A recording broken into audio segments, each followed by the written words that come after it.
నమస్తే, welcome to RTV. సినిమాలకి direction చేస్తూ ఉంటారు, కానీ కొన్ని సినిమాలకే డైరెక్షన్ ఇస్తూ ఉంటాయి. ఆ డైరెక్షన్ ఎలా ఉంటుందంటే కొన్ని వందల ఏళ్ల పాటు కంటిన్యూ అవుతుంది. ఇంకా చెప్పాలంటే భూమి మీద సినిమా ఉంది అన్నంతకాలం ఆ సినిమా గుర్తుండిపోతుంది. ఆ సినిమా జరిగే కథనాలు అలా కదులుతూనే ఉంటాయి, అలా డైరెక్షన్ ఇచ్చేస్తాయి అంతే. సో అలా ఆ సినిమాల గురించి ఈరోజు మనం మాట్లాడుకోబోతున్నాం. అందులో కొన్ని కీలకమైన ఘట్టాల గురించి మనం మాట్లాడుకోబోతున్నాం. అటు హాలీవుడ్ నుంచి ఇటు టాలీవుడ్ వరకు. సినిమా అంటే చాలు ఏదో తెలియని సంతోషం, ఒక ఆనందం వచ్చేస్తూ ఉంటుంది సగటు సినీ ప్రేక్షకుడికి. ఎన్ని కష్టాలు థియేటర్లో కూర్చుంటే చాలు తుస్సుమంటాయి, ఒకసారి ఏడిపిస్తాయి, నవ్విస్తాయి, దాంతోపాటు ఆలోచింపజేస్తాయి. అలాంటి సినిమాల గురించి మనం మాట్లాడుకోబోతున్నాం, from the Hollywood till the Tollywood. So ఇంకెందుకు ఆలస్యం. అండ్ ఈరోజు నాతో పాటు జాయిన్ అవుతున్నారు సినీ అభిమాని, సినీ విశ్లేషకులు రవి పాడి ఐఆర్టీఎస్. ఒక్కసారి రవి పాడి గారితో మాట్లాడి మరిన్ని డీటెయిల్స్ తెలుసుకుందాం. రవి పాడి గారు నమస్తే అండి. పుస్తకం రాయడం కావచ్చు, సినిమాని విశ్లేషించడం కావచ్చు, రెండు ఒక డిఫరెంట్ జోనర్ అనే పెద్ద మాట నేను అన్న, కానీ బట్ సమ్వాట్ కష్టమే. అటువంటిది సినిమా ప్రయాణం గురించి మాట్లాడుకోవాలంటే నేను ఎక్కడి నుంచే స్టార్ట్ చేయాలని చెప్పి నాకు ఎప్పుడూ ఒక అనుమానం వస్తూ ఉంటుంది. ఎప్పుడో మీరు కొంతసేపటి కూడా మాట్లాడుకున్నట్టుగా 1913 ఆ టైంలో ప్రారంభమైన తర్వాత కొన్ని వందల సినిమాలు కదా, కొన్ని లక్షల సినిమాలు వచ్చాయి. బట్ ఏ సినిమా మొత్తం డైరెక్షన్ మార్చేస్తుంది? అటు హాలీవుడ్ నుంచి తీసుకొని టాలీవుడ్ వరకు మాట్లాడుకుంటే ఏ సినిమా మొత్తం సినీ ప్రయాణాన్ని మార్చేస్తుంది అంటే ఏం చెప్తారు? సైలెంట్ మూవీస్ కాకుండా టాకీస్కి వచ్చిన తర్వాత అంటే ఆల్ఫ్రెడ్ హిచ్కాక్ సైకో అండి. ఆల్ఫ్రెడ్ హిచ్కాక్ సైకో సినిమా మొత్తం అంటే సినిమా ఎలా కూడా తీయచ్చు అని ఒక షాక్ ఎలిమెంటు, అన్ఎక్స్పెక్టెడ్. ఆ తర్వాత నెక్స్ట్ జాసేనండి, స్టీవెన్ స్పీల్బర్గ్ తీసిన జాస్. సో మొత్తం సినిమా తీసే విధానమే కాదు, ప్రేక్షకులకు కూడాను సినిమా ఎలా చూడాలి అండ్ సినిమాని ఏ విధంగా తెర మీద ఏ విధంగా ఒక కథను ప్రజెంట్ చేయాలి, ప్రేక్షకుల పాయింట్ ఆఫ్ వ్యూలోనే సినిమా తీయాలి. ఇంతకుముందు ఏంటంటే డైరెక్టర్ సినిమా తీసాడు, ఇప్పుడు ప్రేక్షకుల గురించి సినిమా తీసే దర్శకులు హాలీవుడ్లో ఏంటంటే మనం ఫస్ట్ చెప్పుకుంటే ఆల్ఫ్రెడ్ హిచ్కాక్ ఓన్లీ ప్రేక్షకుల కోసమే చేశాడు. ప్రేక్షకులు ఎలా థ్రిల్ ఫీల్ అవుతారు, ప్రేక్షకులు నేను ఎలాంటి షాక్ ఇవ్వగలను, ప్రేక్షకులు నాకు ఏం ఎక్స్పెక్ట్ చేస్తారు అని ఆల్ఫ్రెడ్ హిచ్కాక్ అండి. అదే టైంలో ప్యారలల్గా ఆల్ఫ్రెడ్ హిచ్కాక్ 76లో ఈ కంప్లీటెడ్ హిస్ జర్నీ, అంటే 76 ఆయన లాస్ట్ సినిమా. ఈయన 75లో ఈ జాస్ వచ్చింది, 74లో ఆయన ఫస్ట్ సినిమా రిలీజ్ అయింది, ది షుగర్ల్యాండ్ ఎక్స్ప్రెస్ అని. నెక్స్ట్ రెండో సినిమానే ది జాస్. సో సినిమా వసూళ్ళే కానీ, సినిమా రిలీజెసే కానీ, సినిమా పబ్లిసిటీయే కానీ, మొత్తానికి ఈవెన్ సీక్వెల్స్కే కానీ అన్నిటికీ కూడాను జాస్. తర్వాత అది తీసిన స్పీల్బర్గ్. ఆ సినిమాతోటే మనకేంటంటే ఒక దిగ్దర్శకుడు పరిచయం అయ్యాడు. రోజు మనం రాజమౌళి గారిని కూడా ఏమంటాం, మనం ఇండియన్ స్పీల్బర్గ్ అంటాం. సో ఇందాక మీరు అన్నారు ఏదైనా ఒక కొత్తదనం ట్రై చేయాలంటే ఒక భయం, ఒక ఆందోళన ఉంటుంటుంది. అలాంటిది ఒక డైరెక్షన్ మీరు అన్నట్టుగా ఒక మూవ్, అదేకంగా ఒక యూటర్న్ కింద చెప్పుకోవాలి. సో అటువంటి సందర్భంలో జాజ్ ఎటువంటి కష్ట నష్టాలను ఎదుర్కొంది, ఎటువంటి ఒక హార్డ్ డెసిషన్స్ తీసుకుంది, ఎలా రిప్లికేట్ అయ్యాయి, దాని నుంచి ఎలా బయటపడింది, ఎటువంటి డైరెక్షన్ ఇచ్చిందంటే? జాస్ కరెక్ట్గా ఈ రోజుకి 50 years అండి రిలీజ్ అయ్యి. 1975 జూన్ 20th రిలీజ్ అయ్యింది, అమెరికాలో రిలీజ్ అయ్యింది. స్పీల్బర్గ్ అప్పుడు ఈ సినిమా అనుకునేటప్పటికి స్పీల్బర్గ్ ఫస్ట్ సినిమా రిలీజ్ కాలేదండి. స్పీల్బర్గ్ ఓన్లీ టీవీ సినిమాలు అవి తీశారు, ఏదో షార్ట్ మూవీస్ తీశారు, కానీ ఆయన మొదటి సినిమా రిలీజ్ కాలేదు, ది షుగర్ల్యాండ్ ఎక్స్ప్రెస్ అని చెప్పేసి. అది రిలీజ్ అయింది 1974. ఆ టైంకి ఏంటంటే ఒక నవల మామూలుగా ఏంటంటే బాగా అన్ని న్యూస్ పేపర్లో వాటన్నిటిలో కూడాను దాని గురించి చర్చ జరుగుతుంది, ఇంకా పబ్లిష్ కాలేదు అది. అమెరికాలో మామూలుగా ఏంటంటే ఒక ప్రాక్టీస్ ఉంది, ఏంటంటే నవల ప్రచురించడానికి ముందే లిటరీ ఏజెంట్లు ఉంటారు, పబ్లిషర్స్ ఉంటారు. వాళ్ళు ఆ పుస్తకాన్ని చదివి లిటరీ క్లబ్స్కి పంపించడం, ఇది బాగుంటుందా బాగోదా, ఒక నాటకానికి కానీ సినిమాకి, సినిమా స్టూడియోస్కి ఇవ్వడం, ఎలా ఉంటుంది అంతా అయిన తర్వాతనే అది పుస్తకంగా వస్తుంది. లేదా ఏంటంటే రెడ్ డైజెస్ట్ కానీ ఏదైనా న్యూస్ పేపర్లో కానీ మ్యాగజైన్లో కానీ దాన్ని సీరియలైజ్ చేస్తారు, చేసిన తర్వాత బుక్ వస్తుంది. అలాగా ఇంకా ఈ పుస్తకం పబ్లిష్ కాల. దాని అన్పబ్లిష్డ్ కాపీ ఒకటి ప్రొడ్యూసర్స్ దగ్గర ఉంటే స్పీల్బర్గ్ చూడడం జరిగింది. అప్పటికి Spielberg first cinema post production నడుస్తుంది. ఆయన చూసి ఒకళ్ళిద్దరు డైరెక్టర్లు అప్పటికే ఇది చేయలేము అని చెప్పేసి అన్నారు. దీంట్లో ఏమి ఎమోషన్స్ లేవు, దీంట్లోని అంతా కథ సముద్రంలోనే కదా అని చెప్పేసి అతను చదివాడు. అరే ఇది బాగుంది అని చెప్పి అన్నాడు. ఎందుకంటే స్పీల్బర్గ్ తన ఫస్ట్ టీవీ ఫిలిం తీశాడు, ది డ్యూయల్ అని చెప్పేసి. ఆ సినిమా ఏంటంటే ఒక పెద్ద ఆయిల్ ట్యాంకర్ వెళ్తుంటుంది, ముందు ఒక అతను కారులో వెళ్తుంటాడు. ఆ కారు అతనుకి ఈ ఆయిల్ ట్యాంకర్ వాడు సైడ్ ఇవ్వడు. ఫస్ట్ ఆయిల్ ట్యాంకర్ కారు వాడు సైడ్ ఇవ్వడు, తర్వాత ఓవర్టేక్ చేసిన తర్వాత ఒక 2 గంటల పాటు వాడు వీడికి దారి ఇవ్వడు. 2 గంటల పాటు కూడా వాడు వీడిని ఇబ్బంది పెడతా ఉంటాడు. దాన్ని చాలా అద్భుతంగా తీశాడు. వాడన్నాడు, అరే ఇది సేమ్ నా మాన్స్టర్ ట్రక్ లాగే ఉంది ఈ షార్క్ కూడాను అని అన్నాడు. అని స్క్రిప్ట్ ఆవిడ పడేసి వెళ్ళిపోయాడు. అంటే ఈ కథలో ఒక బీచ్ రిసార్ట్లో, ఒక వేసవి విడిది సమ్మర్ బీచ్ రిసార్ట్లో వచ్చిన ఎవరైతే వస్తారో వాళ్ళు ఈత కొట్టడానికి వెళ్ళిన వాళ్ళని ఒక షార్క్ చంపేస్తూ ఉంటుంది అనమాట. అది స్టోరీ. దాన్ని ఆ షార్క్ని వీళ్ళు ఎలా చంపారు అనేది స్టోరీ. చిన్న కథ అది, చాలా చిన్న కథ. దాంట్లో ఏంది మామూలుగా అమెరికాలో ఉన్నట్టుగాను ఏంటంటే ఈ ఫ్యామిలీ కుటుంబ సభ్యుల మధ్య సంబంధాలు, అలాగే మాఫియా ఇవన్నీ ఉంటాయి. ఒక చిన్న టౌను, ఆ ఊరికి ఏంటంటే ఆధారం సమ్మర్లో వచ్చే టూరిస్టుల యొక్క ద్వారా వచ్చే రెవెన్యూ ద్వారానే ఆ ఊరు నడుస్తుంది. దానికి ఆ కథ అన్నమాట. ఆ కథని ఇతను తీసుకొని బడ్జెట్ కూడా చాలా తక్కువ, $3 మిలియన్స్ అంటే $30 లక్షల, చాలా తక్కువ అసలు. ఏంటంటే అంతకుముందు సినిమా చాలా చౌకగా తీశాడు కదా అని యూనివర్సల్ స్టూడియో అంటే one of the top studios in Hollywood. First 5 స్టూడియోస్లో టాప్. అంటే హిచ్కాక్ ఆయన one of the top share holder. ఆయన లాస్ట్ 5 సినిమాలు యూనివర్సల్కే తీశాడు. సో వాళ్ళు ఆఫర్ చేశారు, చూశాడు. వాళ్ళు కూడా స్క్రిప్ట్ చదివారు. వాళ్ళు కూడా ఏమనుకున్నారు, మిగతా సినిమాల్లాగా హిచ్కాక్ తీసిన లైఫ్ బోటు మామూలుగా సముద్రంలో తీసేసి ఇవన్నీ ఏం చేస్తారు, వెనకేదో ప్రొజెక్షన్ పెడతారు, లేకపోతే బ్లూ మ్యాట్ గ్రీన్ మ్యాట్ పెట్టి లేదా స్కేల్ మోడల్స్ పెట్టి తీసేస్తారు. అన్నీ ఇప్పుడు ఎంజిఎంఏ కానీ వార్నరే కానీ యూనివర్సల్లో కూడా పెద్ద పెద్ద ట్యాంక్స్ ఉన్నాయి, అంటే పెద్ద స్విమ్మింగ్ పూల్స్ లాంటివి. దాంట్లో తీసేస్తారని అనుకున్నారు. బట్ వీడేమన్నా అంటే లేదండి మనం సముద్రంలోనే నేను తీస్తాను అని అన్నాడు. వాళ్ళు కూడా ఏముంది ఎలా తీస్తామంటే వాడు చెప్పాడు, ఒక మెకానికల్ షార్క్ తయారు చేసి దాంతో కొన్ని ఎఫెక్ట్స్ తీసేసి నేను తీసేస్తాను, బడ్జెట్లో తీసేస్తాను. ఎన్ని రోజులు? 55 రోజులు. ఎందుకు? లాస్ట్ ఇయర్ కూడా జూలైకి అక్కడ రైటర్స్ సమ్మె చేశారు. ఈ సంవత్సరం కూడాను యాక్టర్స్ స్ట్రైక్ చేస్తారు అన్న దాంతో మే 1కి స్టార్ట్ చేస్తే జూన్కి అయిపోయే విధంగా 55 వర్కింగ్ డేస్, ఆదివారం సెలవు తీసేస్తే ఆ ప్లాన్ తోటి 30 లక్షలతో రెడీ అయిపోయాడు. పెద్ద పెద్ద హీరోలకు చెప్పారు. బెన్హర్ 10 కమాండ్మెంట్స్లో ఉన్న చార్ల్స్ హెస్టన్కి చెప్పారు హీరో కింద. వద్దన్నాడు. ఇలా ఇమేజ్ నోళ్ళని తీసుకుంటే సినిమాలో ఏదైతే ఉందో ఆ ప్రిడేటర్ దాని యొక్క ఇంపార్టెన్స్ తగ్గిపోద్ది. షార్క్ అనేది ఏంటంటే వీడు చంపేస్తాడు, ప్రేక్షకులు ముందే ఒక అంచనాకు వచ్చేస్తారు.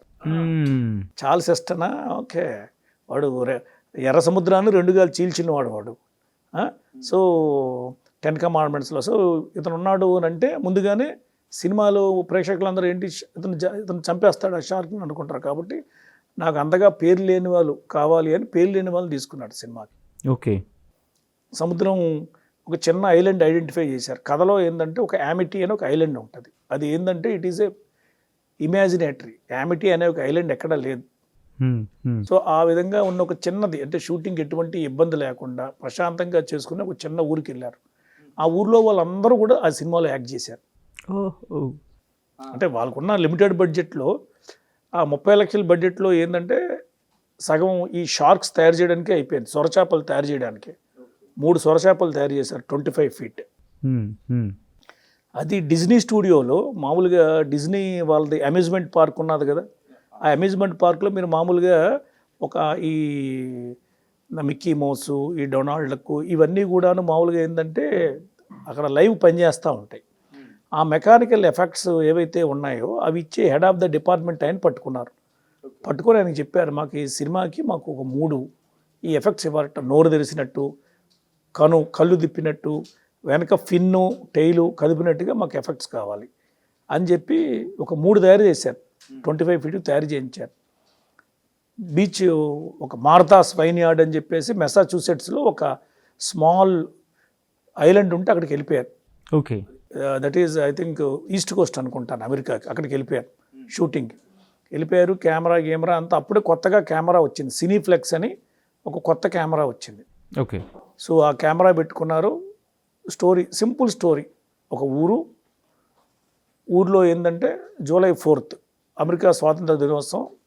అమెరికాలో ఎక్కడెక్కడ ఉన్న వాళ్ళందరూ కూడా ఈ సమ్మర్ రిసార్ట్స్కి వస్తారు. ఇప్పుడు మనకు గోవా లాగా. ఓకే. కారణం ఏంటి? అమెరికాలో ఏంటంటే సమ్మర్లో చాలామంది they will go to Alaska లేకపోతే యూరోప్ అట్లా వెళ్ళిపోతారు. ఎందుకంటే వాళ్ళు తట్టుకోలేరు. ఎక్సెప్ట్ నెవాడా, టెక్సాస్ లాంటి ఎడారి ప్రాంతం తప్పించి వాళ్ళంతా -4, -5 ఉంటుంది. కాబట్టి వాటి సమ్మర్లో ఏంటంటే they will go for vacation. So night ఒక చిన్న బీచ్ పార్టీ అవుతుంది. దాంట్లో ఒక అమ్మాయి సముద్రంలోకి ఈత కొట్టడానికి వెళ్తుంది ఆ గ్రూప్లో. అంతే, ఆ అమ్మాయికి కనబడదు. ఓకే. అంటే జస్ట్ ఇమాజినేటరీగా ఒక షార్క్ తినేసింది అని చెప్పేసి పొద్దున్న బాడీ కొట్టుకొస్తుంది. ఆ ఊర్లో ఉన్న పోలీస్ కమిషనర్ చూస్తాడు. చూసి దాన్ని తీసుకొస్తారు. వెంటనే ఆ ఊరు మేయర్ చెప్తాడు, నో ఇది నువ్వు చేయకు, ఇప్పుడిప్పుడే టూరిస్టులు వస్తున్నారు, మనకి ఈ సంవత్సరం మొత్తానికి రెవెన్యూ ఈ సమ్మర్ సీజన్ వల్లే వస్తుంది, జూలై 4th కూడా వస్తుంది, ఇండిపెండెన్స్ డే, అందరికీ హాలిడే, డోంట్ అనౌన్స్ అని చెప్పి చెప్తారు. ఈ లోపల ఒక ఓషనోగ్రఫీ సైంటిస్ట్ని పిలిపిస్తారు. వాడు కూడా చూస్తాడు. చూసి ఈ బాడీ సగం బాడీయే దొరుకుతుంది. చూస్తే వాడికి ఏం చెప్తారంటే ఇది ఒక ఫిషింగ్ బోట్ యొక్క రడ్డర్ మోటార్కు తగిలి చనిపోయిందని నువ్వు చెప్పాలని ఏదో సమ్ మ్యానిపులేట్ చేస్తారు. చేస్తే అయిపోతుంది. ఈ లోపల ఆ ఫిషర్మెన్ అంతా కలిసి ఒక టైగర్ షార్క్ పట్టుకొస్తారు. పట్టుకొచ్చి ఏమని చెప్తారంటే ఈ షార్కే అమ్మాయిని చంపేసింది అని ఒక ఇది క్రియేట్ చేస్తారు. ఈ సైంటిస్ట్ చూస్తాడు దాన్ని. చూసి దాన్ని నోరు అన్నీ కొలుస్తాడు. కొలిసి లేదు దీని నోట్లోకి అమ్మాయి వెళ్ళలేదు, ఇది మామూలు చేప, ఇది కాదు అని అంటాడు. ఆ తర్వాత జనాలందరూ కూడా ఏంటంటే ఈ టైగర్ షార్పే పట్టేసుకున్నాం, ఇంక అయిపోయిందని అందరూ వచ్చి మామూలుగా ఊళ్ళో వాళ్ళందరూ ఈత కొడుతూ ఉంటారు. ఒక అబ్బాయి చనిపోతాడు, ఒక 12 years అబ్బాయి. ఓకే. సో చనిపోయేటప్పటికి అందరూ ప్యానిక్ అయిపోతారు. బీచెస్ అన్నీ క్లోజ్ చేసేస్తారు. క్లోజ్ చేసిన తర్వాత ఆ బీచ్ ఎవరైతే అబ్బాయి చనిపోయాడో వాళ్ళ మదర్ వచ్చి ఆవిడ ఒక ర్యామ్సమ్ ఆఫర్ చేస్తుంది. ఆ షార్క్ని కానీ చంపితే నేను ఇంత డబ్బులు ఇస్తాను అని. అంత తర్వాత ఒకరిని పట్టుకుంటారు. ఆల్రెడీ ఆ చుట్టుపక్కల ప్రాంతాల్లో వాడు ఉంటాడు, క్వింట్ అని చెప్పేసి. వాడు ఏంటంటే షార్క్స్ పట్టుకోవడంలో వాడు చాలా స్పెషలిస్ట్. వాడు ఎలాగ ఫేమస్ అంటే సెకండ్ వరల్డ్ వార్లో యుఎస్ఎస్ ఇండియానాపోలిస్ అని ఒక వార్షిప్ ఉంటుంది. దాంట్లో 1100 మెంబర్స్ యురేనియం ఓర్ను పట్టుకొని వెళ్తారు. దేనికి ఆ యురేనియం ఓర్ దేనికంటే హిరోషిమా మీద అమెరికా వాళ్ళు బాంబు వేయడానికి కావాల్సిన ముడి సరుకు అనమాట. అది పట్టుకొని వెళ్ళి డెలివరీ చేస్తే అక్కడ బాంబు తయారు చేసి దాన్ని హిరోషిమా మీద డ్రాప్ చేయాలి. అది ప్లాన్.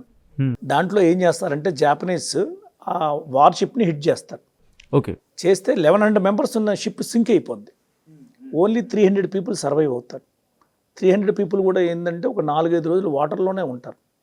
షార్క్స్ కొట్టి తినేసి అట్లా. వీడు ఆ షార్క్స్ దగ్గర నుంచి వీడు బతికి బయటకడతాడనమాట. వీడికి అప్పటి నుంచి కూడా ఏంటంటే ఆ షార్క్స్ అన్నా వేటాడడం అన్నా బాగా కసి అనమాట.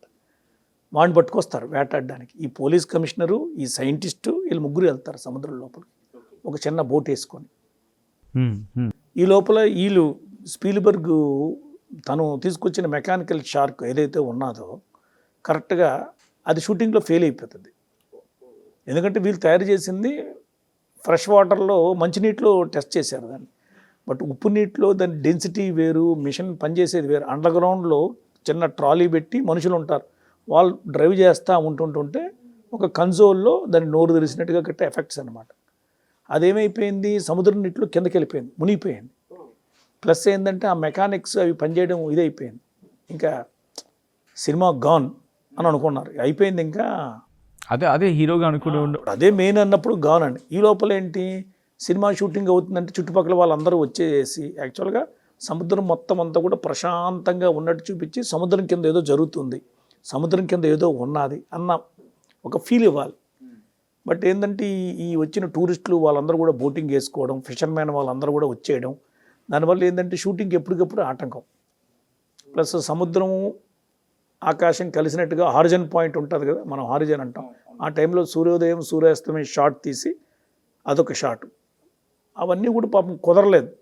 అప్పటికి కూడా వాటర్ స్కూటర్ మనుషుల్ని పెట్టి వాలంటీర్లు పెట్టి హెచ్చరించినా కూడాను ఏంటంటే మీరు నాకు చెప్పేది ఏంటి అన్నట్టుగా జనాలు వచ్చేసి ఈ 55 రోజులు అనేది కాస్త ఇట్ హ్యాస్ బికమ్ 155 days. అబ్బా, దాదాపు మూడింతలు. 3 times అయిపోయింది. కారణం ఏంటంటే ఎటువంటి స్క్రిప్టు, ఎటువంటి షెడ్యూలు లేకుండా డైరెక్ట్గా దిగిపోయారు. ఏముంది, చిన్న కథే కదా తీసేద్దాం.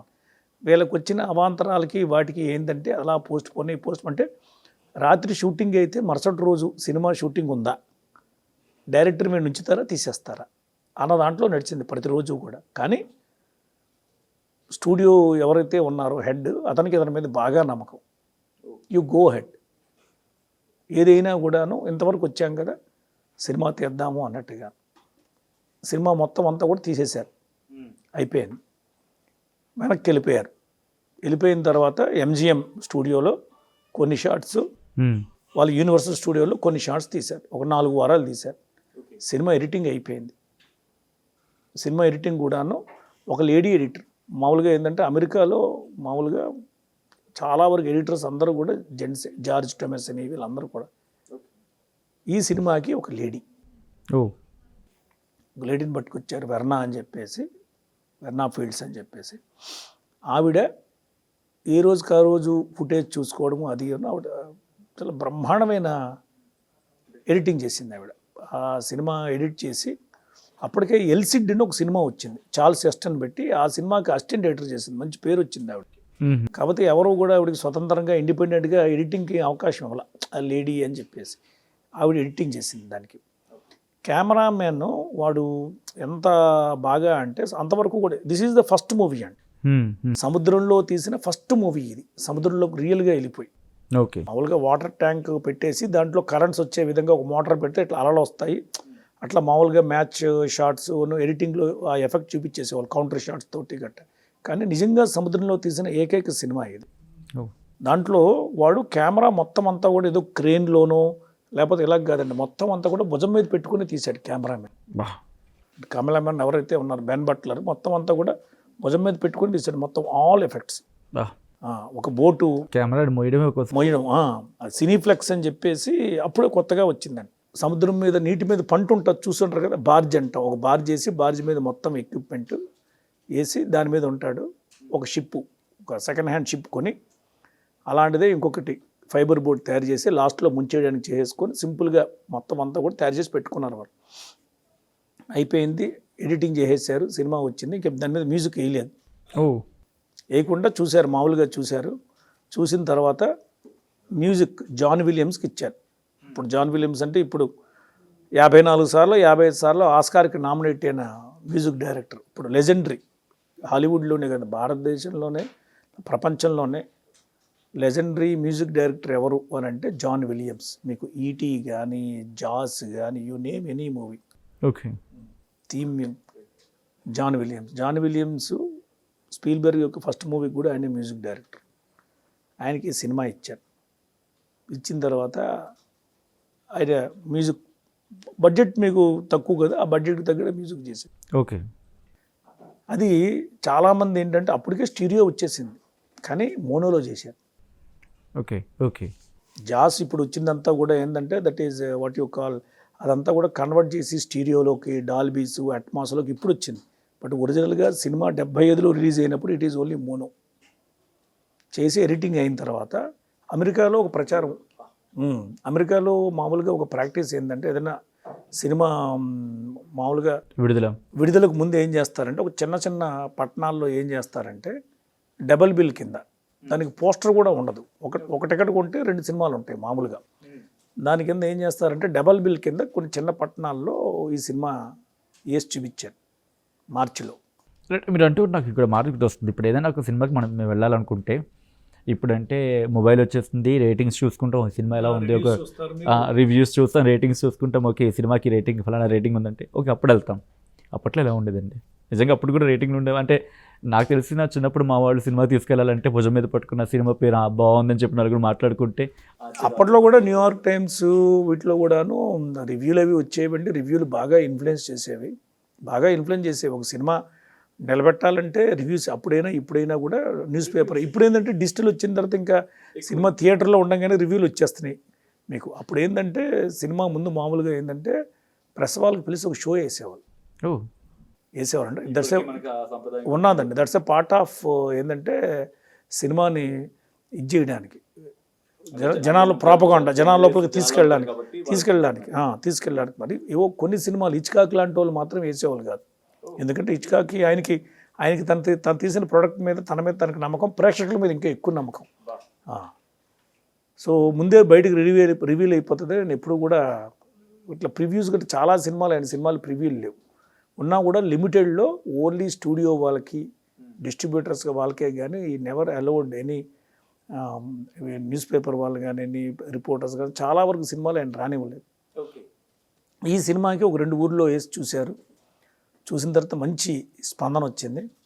వచ్చిన వెంటనే ఏం చేశారంటే దీన్ని ఇంకొద్దిగా ఎడిట్ చేసి సినిమాని June 20th పెట్టారు. ఎందుకంటే 3 మిలియన్స్ అనేది 8 మిలియన్స్ అయింది, 3 టైమ్స్ అయింది. అంటే 80 లక్షలు అయింది సినిమా ఖర్చు. ఏమనుకున్నారు ప్రజలు ఇవాళ ఇచ్చిన ఫీడ్బ్యాక్ తోటి లేదు అప్పటికే నవల 50 లక్షల కాపీలు అమ్ముడిపోయింది. ఓకే, నేను నవల దగ్గరికి వస్తాను. అంతకన్నా మీరు అన్నారు ముందు ఒక సిరీస్ ఆఫ్ ప్లేసెస్లో రిలీజ్ అవుతుంది, ఆ తర్వాత మిగిలిన వాటికని చెప్పి. బట్ మాకు అవగాహన వరకు ఒక్కసారి రిలీజ్ అవుతూ ఉంటాయి సినిమాలు అనేది మనకు తెలిసిన సంప్రదాయం. ఆఫ్కోర్స్ మాకు తెలిసిన సంప్రదాయం ఒక విధంగా చెప్పాలంటే. ఎలా ఉండేది అప్పుడు? అలా ఉండేది కదా, అంటే ఒక విడిగా కొంతమంది. 1972 గాడ్ ఫాదర్ ఓకే, న్యూయార్క్లో 5 థియేటర్లో రిలీజ్ అయితే అది పెద్ద వార్త. మీకు అమెరికాలో ఏంటంటే సినిమా ఫస్ట్ మేజర్ సిటీస్లో రిలీజ్ అవుతుంది, న్యూయార్క్, లాస్ ఏంజల్స్ ఇట్లాగా. తర్వాత నెక్స్ట్ ఇప్పుడు మనకి ABC లాగా అంచెలంచెలుగా రిలీజ్ చేసేవాళ్ళు. ఎందుకంటే అప్పుడు ఇంట్రెస్టింగ్, ఎందుకంటే చాలా తక్కువ మందికి తెలుస్తూ ఉంటుంది అసలు సినిమా.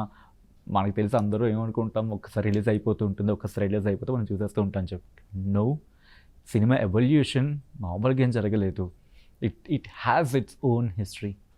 అది ఈరోజు మనం మాట్లాడుకుంటున్నాం. నేను ఎందుకు పాజ్ చేశానంటే రవి గారిని, I want to talk on this అనే అంశానికి సంబంధించి. ఎందుకంటే చాలామందికి ఉంటుంది అసలు సినిమా ఒకసారి ఎలా రిలీజ్ అయిపోతుంది అనే అంశానికి సంబంధించి. అది కాదు, లేదు ముందు కూడా ఉంటుంది అన్నప్పుడు ఓకే ఇంట్రెస్టింగ్ అనిపించింది. అందుకే పాజ్ తీసుకొని మళ్ళీ మేము గుర్తుకు వచ్చాను. I'm going to back to Ravi garu. Sorry for the interruption there. ఎందుకంటే సాధారణంగా మేము చిన్నప్పుడు మేము ఎప్పుడు చూసినా ఒకేసారి సినిమా రిలీజ్ అయిపోతుంది.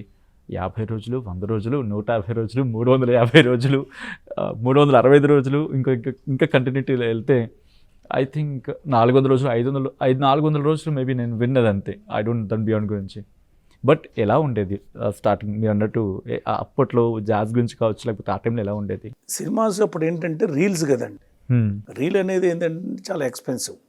మామూలుగా ఏంటంటే దానివల్ల ఏమయ్యేదంటే కొన్ని ప్రింట్లే కట్ చేసేవాళ్ళు. కొన్ని ప్రింట్లు వేసిన తర్వాత వాటినే ఫస్ట్ మామూలుగా మేజర్ సిటీస్, ఆ తర్వాత స్థాయిలో సినిమా ఒక హాలీవుడ్లో ఒక సినిమా రిలీజ్ అయితే దగ్గర అది మొత్తం అంతా అమెరికా అంతా స్ప్రెడ్ అవ్వాలంటే it use to take not less than 3 to 6 months అంతే. మీకు not only the case with Jaws, even Gone with the Wind, మీరు క్యాసాబ్లాంకా, సిటిజన్ కేన్, ఇలాంటి సినిమాలన్నీ కూడా ఈ రోజున ఏవైతే మనం టాప్ 10 మూవీస్ అనుకుంటున్నామో అన్నీ ఈ పందాలో రిలీజ్ అయినవి. ఇంకోటి వాళ్ళకి ఈ షెడ్యూలింగ్ కూడా ఉంటుంది కదా, షెడ్యూలింగ్లో సమ్మర్లో రిలీజెస్ ఉండవండి. ఓకే, కారణం ఏంటంటే సమ్మర్లో అందరూ కూడా ఏంటంటే థియేటర్స్ అన్నీ కూడా ఎయిర్ కూల్డ్. ఇక్కడ అమెరికాలో మనకేమనుకుంటామంటే అక్కడ చాలా -degrees టెంపరేచర్ ఉంటుంది కాబట్టి థియేటర్స్లో ఏంటంటే జనాలు ఎవరు థియేటర్స్కి వెళ్ళడానికి ఇష్టపడరు, ఉక్కపోతకి వాటికి ఏమో. అందువల్ల సినిమాలు రిలీజ్ కావు. చాలా వరకు రిలీజ్ అయ్యేవన్నీ కూడా ఏంటంటే ఈ B గ్రేడ్ జాపనీస్ సినిమాస్, ఈ గాడ్జిల్లాలని, లేకపోతే ఎప్పుడో పాత సినిమాలు ఏమన్నా ఉంటాయి కదా, థియేటర్ని ఖాళీగా పెట్టలేక వాటిని రిలీజ్ చేస్తూ ఉంటారు డబుల్ బిల్లో. బట్ ఈ సినిమాకి మాత్రం లేదు, ఈ సినిమాలో కొద్దిగా పసున్నది అని చెప్పి యూనివర్సల్ స్టూడియో వాళ్ళు చూసిన తర్వాత లేదు ఈ సినిమాలో కొద్దిగా దమ్మున్నది అని చెప్పేసి సినిమాని June 20th పెట్టి ఒకేసారి 454 థియేటర్లు అండి. ఒకేసారి 454 థియేటర్స్. 454 అంటే almost they are releasing 60% of America. And కెనడాలో ఒక 50 థియేటర్లు, ఒక 400 థియేటర్లు అమెరికాలో, అన్ని థియేటర్లు ప్లాన్ చేసేసారు జూన్ 20th. ఓకే. అయిన తర్వాత 17, 18, 19 ఈ 3 రోజులు కూడా టీవీలో ప్రైమ్ టైంలో 30 సెకండ్ యాడ్. సో ఇప్పుడు మనం సాధారణంగా చూస్తున్నాం కదా, టక్క టక్క టక్క యాడ్లు వస్తున్నాయి. అప్పట్లో కూడా టీవీలోనే యాడ్లు వచ్చేవి. చాలా పాపులర్ అండి. 1950sలో TV almost it has taken over movies. అంటే జనాలు సినిమాకి రావడము అనేది ఒకవల్ల టీవీ వల్ల తగ్గిపోయిందండి. పెద్ద పెద్ద హీరోలు, స్టూడియోస్ దాంతో వచ్చేది. కానీ ఎప్పుడైతే 1960s తర్వాత ఏదైతే ఈ సెన్సార్ కోడ్ పోయింది, 68లో సెన్సార్ కోడ్ పోయింది. సెన్సార్ కోడ్ ఎప్పుడైతే ఇంతమంది బాగా స్ట్రిక్ట్గా ఉండేది సెన్సార్. ఏంటి, ఓ గాడ్ అనకూడదు, జీసస్ అనకూడదు, కిస్సీను కూడాను 8 seconds అంత లిమిట్ ఉండేది. చాలా నిబంధనలు ఎక్కువ అప్పుడు. బాగా బాగా అంటే హీరో నేరం చేయకూడదు, నేరం చేస్తే అతనికి శిక్ష పడాలి. వాడు హీరో అనేవాడు ఏంటి, ఒక దొంగ కాకూడదు, మోరల్ వాల్యూస్ ఉండాలి హీరోకి. న్యాయ వ్యవస్థను కానీ, ఒక పోలీసుని కానీ, ఒక అడ్మినిస్ట్రేషన్ కానీ ఎక్కడా కూడాను మీరు కించపరచకూడదు. చాలా కఠినంగా ఉండేదండి. సినిమా తీయాలి అని అంటే జస్ట్ లైక్ దట్ కాదు, ముందు స్క్రిప్ట్ వాళ్ళకి సబ్మిట్ చేయాలి. స్క్రిప్ట్ వాళ్ళు క్లియరెన్స్ ఇచ్చిన తర్వాతనే సినిమా తీయాలి. సినిమా అయిన తర్వాత కూడా వాళ్ళకి ఇస్తే వాళ్ళు కట్స్ ఇస్తారు, ఆ కట్స్ ప్రకారమే రిలీజ్ చేయాలి.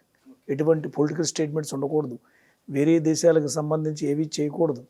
ఇన్ని ఉంటాయి, ఇన్ని రూల్స్ ఉంటాయి. 68 వరకు ఇది ఉండేదండి.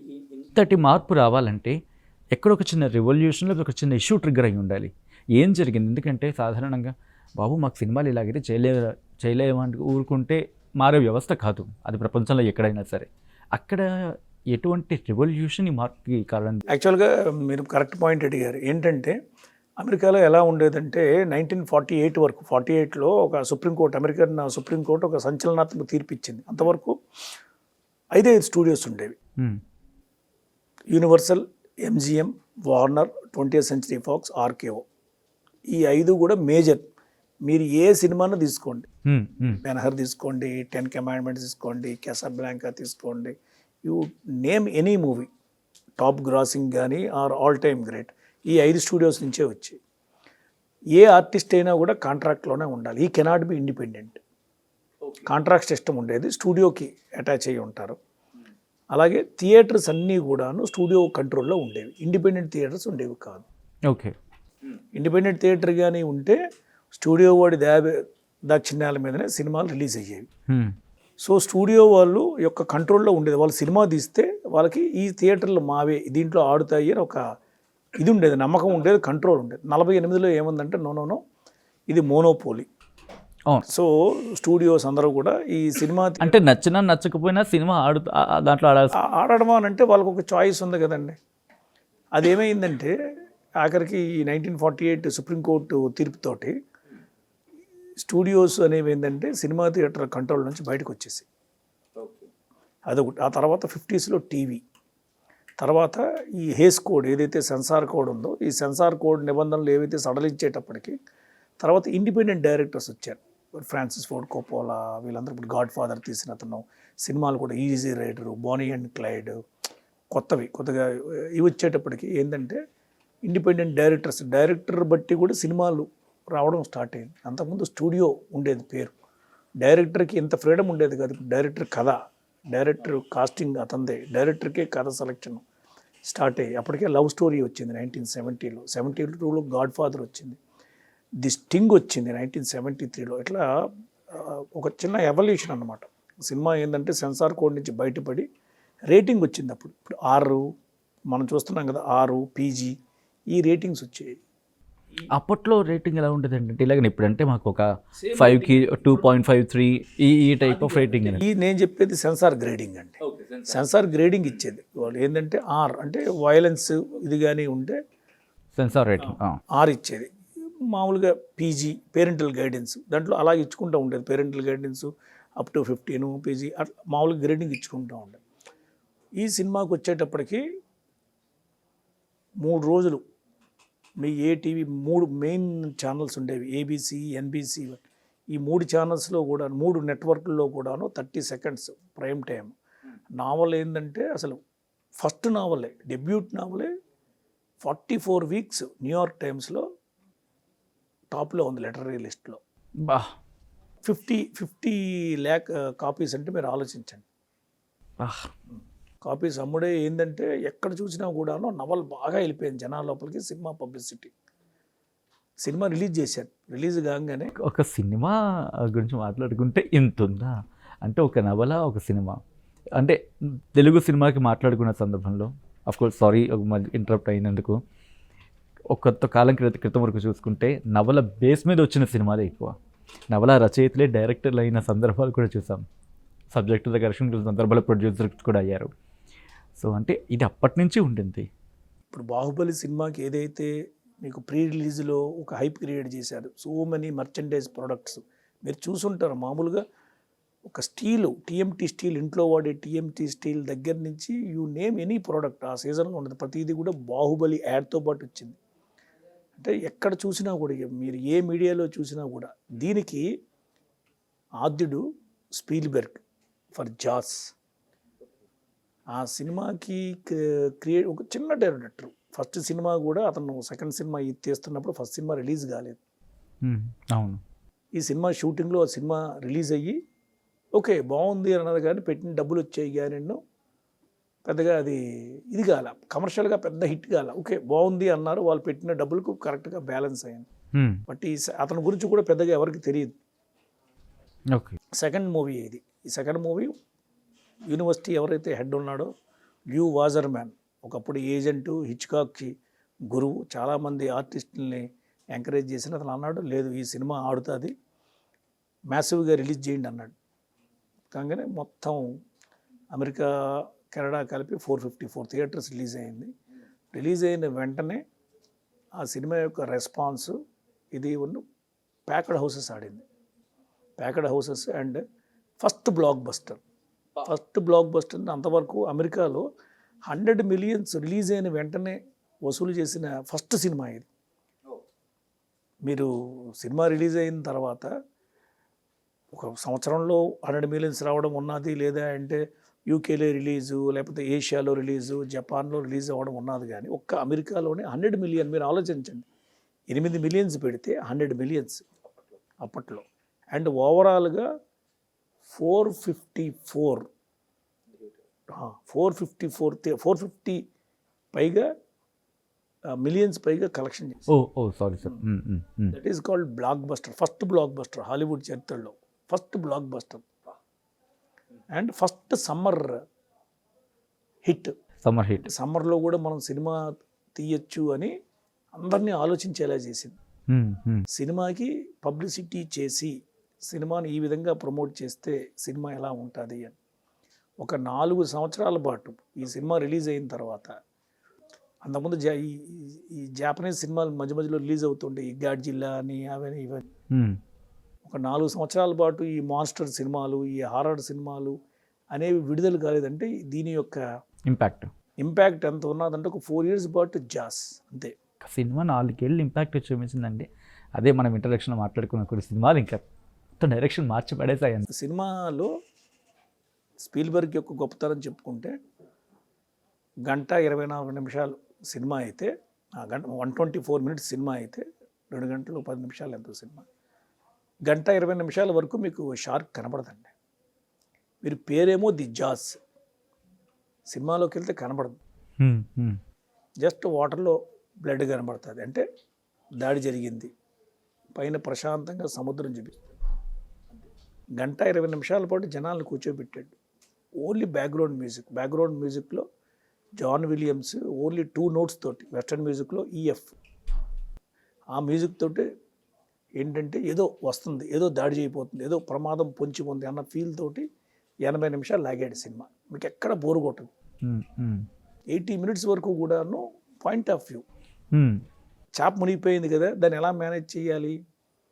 బ్యారల్స్ ఉంటాయి, బ్యారల్ డ్రమ్స్ లాక్, అది ఎక్కడున్నదో కనుక్కోవడానికి ఒక సోలం వేసి దాన్ని గుచ్చుతారు. ఆ సోలానికి తాడు ఉంటుంది, హార్పూన్ అంటారు ఇంగ్లీష్లో.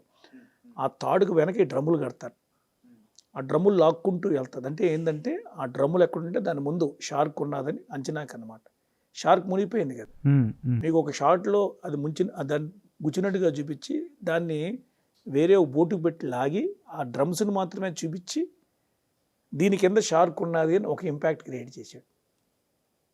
అన్ని point of view shots. Point of view shots అంటే షార్క్ కనబడదు, కనిపించదు. షార్కు అక్కడ ఈత కొడుతున్న వాళ్ళని చూస్తున్నట్టుగా, షార్కు దాన్ని వేటాడడానికి వచ్చిన వాళ్ళు చూస్తున్నట్టుగా పాయింట్ ఆఫ్ వ్యూలో తీశాడు సినిమా అంతా కూడా. అది యాక్చువల్గా హిచ్కాక్ ఒక దగ్గర అంటాడు ఏంటంటే, there is no terror in the bang, only in anticipation. అంటే ఏదో ఒక్కసారిగా చూపించడం కాదు, ఎప్పుడు వస్తుంది, ఏం జరుగుతుంది, ఎక్కడి నుంచి వస్తుందో అనే ఆ యాంటిసిపేషన్ ఉత్కంఠతలోనే ఉంది. దాన్ని ఆ స్క్రీన్ ప్లేని ఫాలో అయిన చిత్రం అండి ఇది. ఫుల్ సినిమా అంతా కూడాను ఎవరికి కూడా రాలేదు. ఏంటి ఇది పేరేమో జాస్ అన్నాడు, షార్క్ కనబడట్లేదు, వీళ్ళే ముగ్గురు. మన క్వశ్చన్ ఇప్పుడు రాలేదు. ఆఫ్ కోర్స్ అంటే మీరు అన్నట్టుగా ఇంట్రెస్టింగ్గా వెళ్ళిపోతున్నప్పుడు ఆ ఊహల్లో దాన్ని బతికించు. ఎవరు ఇంకా వేరే ఆలోచన లేదండి, అందరూ అదే ఆలోచనలో ఉన్నారు. ఈ సినిమా ఇంపాక్ట్ ఎంత ఇది ఉందంటే ఒక 3-4 సంవత్సరం ఇప్పుడు psycho cinema, Alfred Hitchcock psycho సినిమాలో ఒక షవర్ సీన్ ఉంటుంది. ఒకటి వచ్చేసి ఒక అమ్మాయి హోటల్లో దిగితే వచ్చి పొడిచి చంపేస్తాడు. దాని తర్వాత చాలామంది అమెరికాలో ఏంటంటే షవర్ చేయడానికి భయపడ్డారు. Just have a shower bath. చాలా ఇంపాక్ట్ క్రియేట్ అయ్యింది, బ్లాక్ అండ్ వైట్.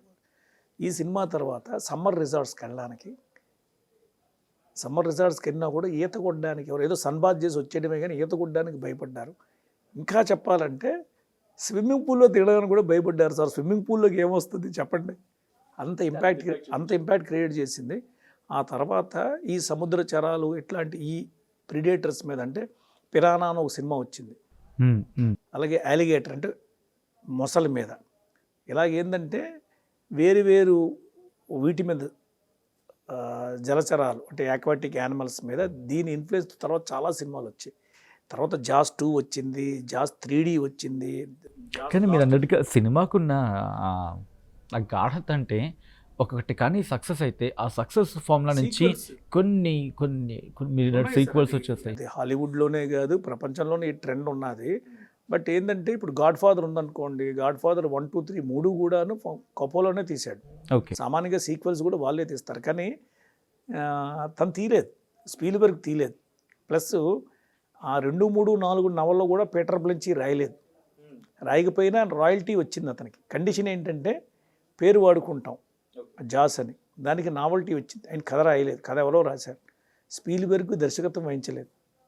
అయినా కూడా దీని ఇంపాక్ట్తో మిగతా 3 ఎపిసోడ్స్ నడిచాయండి. అంతవరకు ఎందుకు హిందీలో సినిమా వచ్చిందండి ధర్మేంద్ర హేమమాలిని తోటి, ఆటంకని మన హిందీలో తీశారు సినిమా. ఇదే కదా, సేమ్ కదా.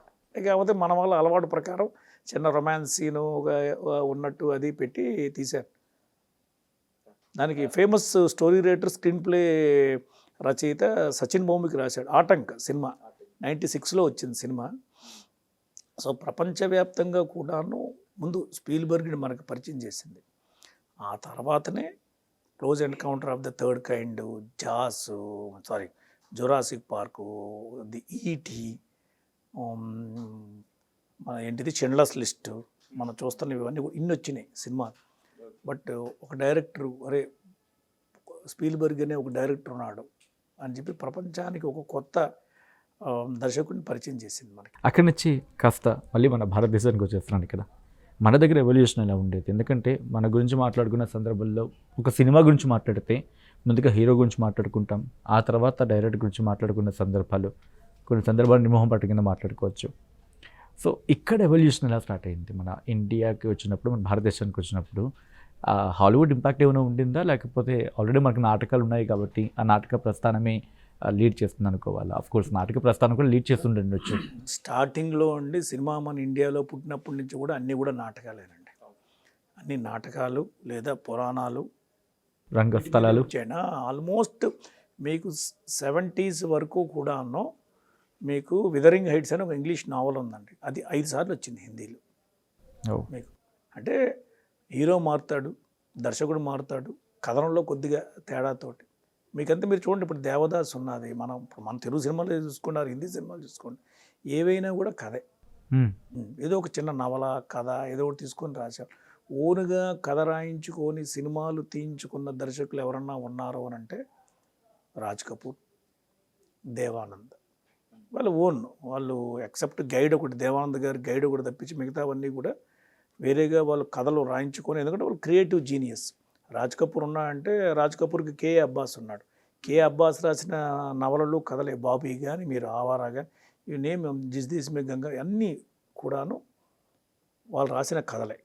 బట్ ఇవంతా కూడా ఫిక్షన్ అండి. హాలీవుడ్ అంతా కూడా ఫిక్షన్. మీకు ఈటీ ఉంది, ఈటీ ఈజ్ ఎ ఫిక్షన్. మీరు close encounters of the third kind ఉన్నది. చిన్నప్పుడు ఎప్పుడో స్పీల్బర్గ్ అతను ఏంటంటే ఒక ఎక్స్ట్రా టెరెస్ట్రియల్ వస్తుంది, ఒక చిన్నపిల్లడు డోర్ తెరిస్తే వాడు అట్లా వాడి ఇమాజినేషన్ ఏదైతే ఉందో వాడి బాల్యంలో దాన్నే వాడు సినిమాగా తీసాడు. మన మామూలుగా ప్రపంచ సినిమాయే కానీ మన సినిమాయే కానీ అంత ఏదైతే ఇది ఉన్నదో ట్రాన్సిషన్ ఉన్నదో ఒకటే. ఫిక్షన్ అనేది ఇప్పుడు ఎక్కువ అయిపోయిందండి. ఇప్పుడు నోబడీ ఈజ్ జస్ట్ ఒక పుస్తకం మీద వాటి మీద ఎవరో కృష్ణ లాంటి వాళ్ళు తప్పించి లిటరరీ దాని మీద తీద్దాము, లేదా త్రివిక్రమ్ శ్రీనివాస్ గారు లాంటి వాళ్ళు ఎవరో తప్పించి ఇప్పుడు మన మీనా సినిమాని తీశారు అని చెప్పేసి అలా ఏదో వాటిని కథలో దమ్ముండి ఇది ఉంటే తప్పించును ఎవరో కొండ పొలం అని ఆయన తీశారు. ఇప్పుడు మామూలుగా గౌతమిపుత్ర శాతకర్ణి అని అంతకుముందు ఉన్న హిస్టారికల్ ఒక చిన్న స్క్రిప్ట్ని తీశారు. ఇప్పుడు nobody is relying upon any novels, plays or ఇది ఉన్నాం. అంతా ఫిక్షనే, ఏదో ఒకటి అనుకోవడము చేయడము. సినిమా ఇప్పుడు వాస్తవతకి సినిమాకి చాలా దూరం పెరిగిపోయింది కదండి. సినిమా అంటే ఇప్పుడు అంతా కూడా టోటల్గా ఫిక్షనల్ క్యారెక్టర్స్, ఫిక్షనే. మంచి పాయింట్కి వచ్చారు. Maybe I don't think so this is the tough call. అప్పుడు ప్రేక్షకుల పాయింట్ ఆఫ్ వ్యూలో ఎలా ఉండింది, ఇప్పుడు ప్రేక్షకుల పాయింట్ ఆఫ్ వ్యూ ఎలా మారింది? ఎందుకంటే సినిమాలు ఆ పరంపర చూసిన సందర్భంలో మారుతూ వచ్చింది. అంత కంపేర్ చేయగలం. అఫ్కోర్స్ జనరేషన్స్ మారుతున్నప్పుడు చేంజ్ అయితే ఉంటుంది. ఇప్పుడు ఎలా ఉండింది, అప్పుడు ఎలా ఉండేదండి? అప్పటిలో కూడాను ఫ్యామిలీ స్టోరీస్ అవి ఉన్నాయి సార్. అప్పుడు కూడా మనం అనుకుంటాం ఇంగ్లీష్ సినిమాలు, హాలీవుడ్ అంటే ఓన్లీ యాక్షన్ మూవీస్ అనుకుంటాం. మరి ఇది ఉంది కదండి, ఏంటిది it's happened one day one night ఉంది, మూవీ ఉంది. ఫ్రాంక్ కాప్రాది. ఒక అమ్మాయి ఇంట్లోంచి పారిపోతుంది, ఒక రిపోర్టర్ బస్ ఎక్కుతాడు, వాళ్ళిద్దరూ జర్నీ. అదే తర్వాత కొద్దిగా మారి రోమన్ హాలిడే అని వచ్చింది. అదే కొద్దిగా మారి మన దగ్గర చోరీ చోరీ అని వచ్చింది. ఆ తర్వాత అదే మన దగ్గర మారి శశిరేఖ పరిణయం అని వచ్చింది. మనకి అదే పేరు మారుతా దిల్హైకి మాంతానయ్యి ఒక చిన్న వాళ్ళంటే ఫ్యామిలీ. అలాగే ఇదేంటిది ఇట్స్ ఏ వండర్ఫుల్ లైఫ్ అని ఒక సినిమా వచ్చింది సెకండ్ వరల్డ్ వార్ టైంలో, గ్రేట్ డిప్రెషన్లో. ఫ్యామిలీ స్టోరీస్ గట్టిగా మాట్లాడితేనంటే అసలైన ఫ్యామిలీ స్టోరీస్ హాలీవుడ్లోనే వచ్చాయి. మంచి స్టోరీలు ఈ రోజుకి కూడా అన్నాం. స్పీల్బర్గ్ తీసిన సినిమాలు అన్నింటిలో కూడా మానవ సంబంధాలు ఉంటాయండి. వాడి పర్సనల్ లైఫ్ అంతా ఉంటుంది. కమర్షియల్ సినిమా డైలాగులు గట్టిగా ఉండాలి. మీరు ఒక మాట అన్నారు, కథ చాలా స్ట్రాంగ్గా ఉంటే దాంట్లో ఇంకేం యాడ్ చేయాల్సిన అవసరం లేనట్టుగా అప్పుడు మూవీస్ వెళ్ళాయి అని చెప్పి. బట్ ఇప్పుడు సినిమా అంటే డైలాగులు ఉండాలి, పాటలు ఉండాలి, ఆ డైలాగులు మళ్ళీ ఇన్ఫ్లుయెన్స్ చేసేలా ఉండాలి. Story of course matters, but స్టోరీకి అంత ప్రాధాన్యత ఉందనుకుంటున్నారు ఇప్పుడు? ప్రాధాన్యత అనేది లేదండి నన్ను అడిగితే. ఇప్పుడు వస్తున్న కొత్తగా వచ్చిన సినిమాలు I don't want to name. ఈ మధ్య ఒక సినిమా వచ్చింది, అది మామూలుగా ఏంటంటే ఇట్స్ ఏ బ్లడ్ బాత్. మనం సినిమా థియేటర్కి వెళ్ళామా లేకపోతే ఏదన్నా స్లాటర్ హౌస్కి వెళ్ళామా తెలియనట్టుగా ఉంది జనాలు. మరి అది సినిమా సూపర్ డూపర్ హిట్ అయింది సినిమా. దాంట్లో ఫ్యామిలీ ఉండదు, ఏం లేదు. ఎక్కడున్నాయండి ఇప్పుడు మీరు సినిమాల్లో చూడండి, ఇంతకుముందు తల్లి, తండ్రి, మేనమామ, మేనత్త, వాడికి ఇద్దరు అన్నదమ్ములు, ఎంత పెద్ద ఫ్యామిలీ చూపించేవాళ్ళు. క్యారెక్టర్స్ కూడా ఎక్కువ ఉండే. ఇప్పుడు సినిమాలో క్యారెక్టర్స్ చాలా లిమిటెడ్, హ్యాండ్ఫుల్ ఉంటున్నాయి. ఒక 4-5 పాత్రలతో సినిమా తీసేస్తున్నారు. ఇంకోటి ప్రేక్షకులు కూడాను, అరే మా ఇంట్లో జరిగేది, మా కాలనీలో జరిగేది, నా జీవితంలో జరిగేది థియేటర్లో చూపిస్తే నాకెందుకు? సినిమా అనేది ప్యూర్ ఎంటర్టైన్మెంట్ అయిపోయింది ఇప్పుడు. ఎవరో కూడాను ఇంతకుముందు ఏంటంటే ఎంటర్టైన్మెంట్ విత్ ఎమోషన్స్ అనుకోవచ్చు. ఎక్కడ ఎమోషన్స్ ఎక్కడ ఉన్నాయండి? అంటే నేను ఎమోషన్స్ ఫ్యాన్స్ మధ్య ఒక వార్ లాగా అయిపోయింది. ఈ కైండ్ ఆఫ్ ఎమోషన్స్ అంటే ఎమోషన్స్ సినిమాలో ఎమోషన్ లేదు, కానీ ఆ సినిమాని బేస్ చేసుకొని ఫ్యాన్స్లో ఎమోషన్స్ ఎక్కువ అవుతున్నాయి అనుకోవచ్చు. Maybe this is a tough call. ఒక సినిమా అభిమానిగా అండి అందరు సినిమాలు చూస్తా అండి, బాగుంటాయి. అందరు సినిమాలు చూస్తాను నేను. ఆమె మూవీ బఫ్. నాకు కూడాను నా పర్సనల్గా నాకు ఒక అభిమాని హీరో ఉన్నాడు, అభిమాన దర్శకుడు ఉన్నాడు. అయినా సరే సినిమా అభిమానిగా సినిమా బాగుంటే అందరు సినిమాలు చూస్తాను నేను. ఒక తెలుగు సినిమాలు, హాలీవుడ్, హిందీయే కాదండి, ఎవరు చూడని, ఎవరికి తెలియని మేము కరోనా టైంలో అయితే నేను ఇప్పుడు master of suspense Alfred Hitchcock రాశాము. ఆయన ప్రధాన రచయిత ఉన్నారు పులగం చిన్నారాయణ గారు. మేము ఇద్దరం కలిసి ప్రపంచంలో ఆల్మోస్ట్ 100+ లాంగ్వేజ్లో మూవీస్ ఉన్నాయండి. చాలామందికి తెలియదు. ప్రతి లాంగ్వేజ్లో కూడా అట్లీస్ట్ 2 to 3 మూవీస్ చూసాం. సెర్బియన్ చూసాం మేము, చెక్ చూసాం మేము, బోస్నియన్ చూసాం మేము, అలాగే ఇజ్రాయేలీ మూవీస్ చూసాం, హిబ్రూలో మూవీస్ చూసాం, ప్యాలస్తీనియన్ చూసాం మూవీస్. ఓకే. అంటే మనం చాలామంది ఏంటంటే ఏదో అవార్డ్స్ వాటిలో ఏదో మామూలుగా అయితే అవార్డ్స్ వచ్చిన అంతే అంతే. మేము ఆ టైంలో ఏంటంటే అసలు మామూలుగా ఈ కమర్షియల్ సినిమా లేదా ఈ మామూలుగా ఆర్ట్ సినిమా ఇది కాకుండా న్యూ వేవ్ సినిమా ఉంది, ఫ్రెంచ్ న్యూ వేవ్ ఉన్నది, ఇవి కాదు, ఇవన్నీ కాకుండా కూడా ప్రపంచంలో వేరే సినిమా కూడా ఉంది. బట్ అన్నిట్లో కూడా ఎసెన్స్ ఒకటే, లైఫ్, జీవితం. మానవ సంబంధాలు కొద్దిగా మారచ్చు, అటు ఇటుగా ఉండొచ్చు, వాళ్ళ యొక్క నాగరికత, వాళ్ళ యొక్క సంస్కృతి వాటి బట్టి. బట్ ప్రతి దాంట్లో కూడా జీవితం ఉంటుందండి, ఏదో ఒక లైఫ్. మీరు ఒక చిన్న సినిమా చూస్తే మేము ఒక ఇజ్రాయేలీ మూవీ చూసాం. ఒక నిమ్మ చెట్టు ఉంటుంది, లెమన్ ట్రీ, ఒక నిమ్మ చెట్టు ఉంటుంది. ఆ నిమ్మ చెట్టు ఏదంటే ఓపెన్ ల్యాండ్లో ఉంటుంది. అది ఒక ప్యాలస్తీనియన్ నాటిన చెట్టు. అది తర్వాత ఆ స్థలం యజమాని వచ్చి దానికి ఫెన్సింగ్ వేసేస్తాడు. వాడు ఈజ్ ఏ జ్యూ. ఈ అమ్మాయి ఏంటంటే రోజు కూడా ఆ చెట్టు ఇలా గోడ నుంచి చూస్తూ ఉంటుంది. ఏంటంటే పాసం అనమాట, ప్రాణం. నేను నాటిన చెట్టు ఉందా, కొట్టేశాడా అన్నది ఒక చిన్న ఎమోషన్ అది. అవును అవును అవును అవును. ఇప్పుడు ఇరానియన్ మూవీస్ చూడండి సార్, మనం ఇప్పుడు ఇంత ఇంత యుద్ధం జరుగుతుంది, బట్ ఇరానియన్ మూవీస్ ఎంత బాగుంటాయి. చిన్నపిల్లల మూవీలు అంటే ఇరానియన్ మూవీసే. మీకు children of Paradise, white balloon, మంచి చిన్నపిల్లల సినిమాలు మీకు ఇంటర్నేషనల్ ఫిల్మ్ ఫెస్టివల్ చిల్డ్రన్స్ది అయితే ఇరానియన్ మూవీస్కి అవార్డ్స్ వస్తాయి. మానవ సంబంధాలు వాళ్ళు చూపించినట్టుగా ఇంకెవరు చూపించలేరు. మరి ఇప్పుడు యుద్ధం జరుగుతుంది. అంతకుముందు కూడా ఇరాన్ ఇరాక్ వార్ జరిగింది. అవును అవును. వాళ్ళ నాగరికత, వాళ్ళ యొక్క వాట్ ఎవర్ యూ కాల్, వాళ్ళ సంస్కృతి, వాళ్ళ ఆచార వ్యవహారాల్లో అందరిలో కూడా ఒక జీవితం ఉంటుంది, ఎసెన్స్. ఆ ఎసెన్స్ పట్టుకొని మంచి మంచి సినిమాలు. మనమే వాస్తవికతకు దూరంగా జరిగిపోయాం. కొద్దిమంది ఎవరు, రాజమౌళి గారు, త్రివిక్రమ్ శ్రీనివాస్ గారు, కొద్దిమంది శేఖర్ కమల, కొద్దిమంది డైరెక్టర్స్ మాత్రమే ఇంకా కూడా ఈ ఏదైతే ఉన్నదో వాస్తవికత, కథ, నిజ జీవితాలకి దగ్గరగా ఉంటున్నారు. మీరు అన్నట్టుకు రవి గారు ఒక మాట గుర్తుకొస్తుంది. కొన్ని సినిమాలు ఏంటంటే ఆ క్షణానికి ఆడుతాయి, లేకపోతే ఆ రోజులకు ఆడుతాయి, ఏదో డబ్బు వచ్చేస్తుంది, వాటి లాంగ్ లాస్టింగ్లో గుర్తుండవు. బట్ కొన్ని సినిమాలు డబ్బులు రాకపోవచ్చు, బట్ మొత్తం ఆ చరిత్రలో నిలిచిపోతూ ఉంటాయి. తెలుగు సినిమాకి సంబంధించి అటువంటి సందర్భాల గురించి మాట్లాడమంటే రవి ఏమంటారు? ఎన్టీ రామారావు గారు లాస్ట్లో తీసిన శ్రీనాథ కవి సార్వభౌమ ఉన్నది.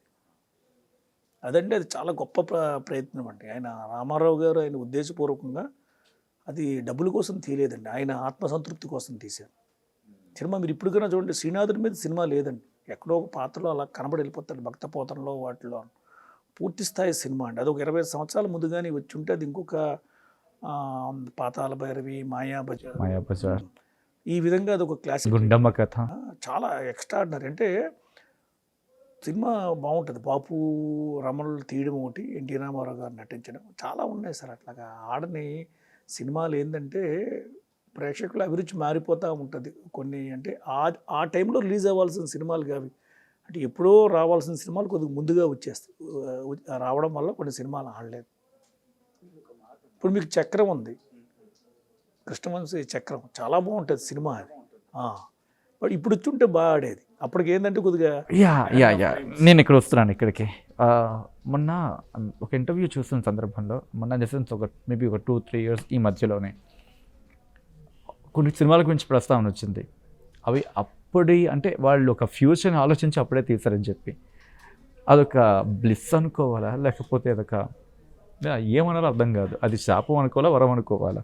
ఎందుకంటే ఒక తరాన్ని ముందే ఊహించి సినిమాలు తీస్తే అవి సక్సెస్ కావు. బట్ ఆ తరానికి వచ్చే సందర్భానికి బ్లాక్ బస్టర్. వెనకబడ్డామా లేకపోతే ముందుకు వెళ్ళడానికి ఆలోచిస్తున్నామా? సినిమా విషయంలో ఏమంటారు సార్? ఏం లేదండి, ఇప్పుడు ప్రతి ఫీల్డ్లో కూడా ఒక జోల్ట్, ఒక కుదిపిచ్చే ఒక కళాకారుడు వస్తాడండి. అది మీకు ఆర్ట్ ఫామ్లో మీరు చూడండి, సర్రియలిజం అని చెప్పి వచ్చింది మీకు. క్యూబాయిజం అని వచ్చింది, డాడాయిజం అని వచ్చింది పెయింటింగ్లో. అలాగే మీకు మనకు మ్యూజిక్ వచ్చేటప్పటికి అంతవరకు కూడా క్లాసిక్ ఇన్స్ట్రుమెంట్స్ ఒక్కసారి ఒక ఆర్డి బర్మన్ అనేవాడు ఇచ్చాడు టక్కని. మీకు అతను ఈజ్ హెడ్ ఆఫ్ టైమ్స్. మీరు ఎప్పుడు చనిపోయాడండి ఆయన? 90sలో చనిపోయాడు. ఈరోజు కూడాను ఆయన పాటలు రిమిక్స్ చేసి చూస్తున్నాం. కొన్ని సినిమాలు ఉన్నాయి ఇప్పటికి కూడా రిలీజ్లు చేస్తున్నాం. ఇప్పుడు యాదవ్కి బారాతు కర్జు మొన్న రెడ్ లారీ ఫెస్టివల్ అని చెప్పేసి ఐమాక్స్లో రిలీజ్ చేశారు. ఎప్పటి యాదవ్కి బారాత్ అండి, ఎక్కడి కర్జు? ఒకసారి ఆలోచించండి. తీసిరి Manzil release చేశాయండి. తీసిరి Manzil was 1970s movie. 1970s movie. Vijayanand director, murder mystery. That is a murder in the 3rd floor. తీసిరి Manzil అంటే